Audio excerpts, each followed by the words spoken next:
Hi, my name is Christopher Bradbury and I've just set the Guinness World Record for the most emojis formed using multirotors or drones in 3 minutes. I managed to achieve a score of 30 using 100 of these drones, which have a 900 watt RGB LED on the bottom, which means I can produce any colour you'd imagine on a TV screen and visible for a good couple of miles. By using 100 of these, I was able to perform the emojis by creating the outline shapes essentially in the night sky. The emojis themselves, they're fairly straightforward to create. Each emoji probably took somewhere between 70 to 90 drones only, with one or two of the emojis such as the rocket at the beginning and the ghost at the end using all 100. I wanted to use a good mixture of emojis for a couple of reasons. One is that the record attempt requires them all to be individual, but secondly I wanted a good selection so that the audience watching didn't just see the same sort of thing repeatedly. So I used a mixture of winking faces, objects such as the eggplant and the poop symbol, ghosts and the space rocket.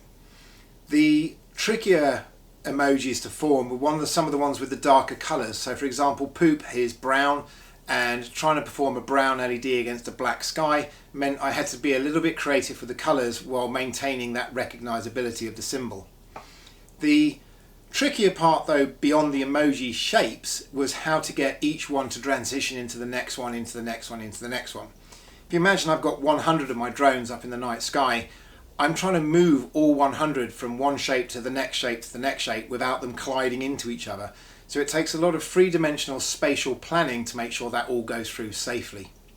I started flying model aircraft in 2007 as a kind of a bucket list item while I was going through chemotherapy for cancer. I found it got me out of the house, which was great for my physical therapy as well as my mental well-being at the same time. I soon met people that were building and experimenting with drone technology, and it kind of fascinated me a little bit because it wasn't something you could just go and buy and fly. You had to build it from scratch and assemble it from parts. In the early days we used to buy the Nintendo Wii nunchucks so we could take those apart and get the accelerometers out to create our own drone brains. Skipping forward a few years, a good decade or so now, the drone world has basically become my entire life. So I now do aerial filming for TV and film, I do surveying work, and I've started playing with drone swarms. So the reason for wanting to set this world record was one of a couple of things really. One is obviously the personal challenge of trying to do something that's quite impressive. I mean, Guinness says you're officially amazing, and that's really cool. I mean, having the certificate that says it. But also it's that whole giving back to the radio control and the drone industry that has given me so much over the last decade or so. So STEM, science, technology, engineering and mathematics is something that's very important to me.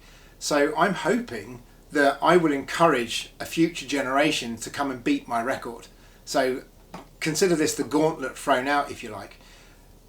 I would love it if in 10 years time my record is smashed, and it's smashed by somebody who said I did it because I saw Chris Bradbury's video. You know, that would be amazing. 10, 9, 8, 7, 6, 5, 4, 3, 2, 1.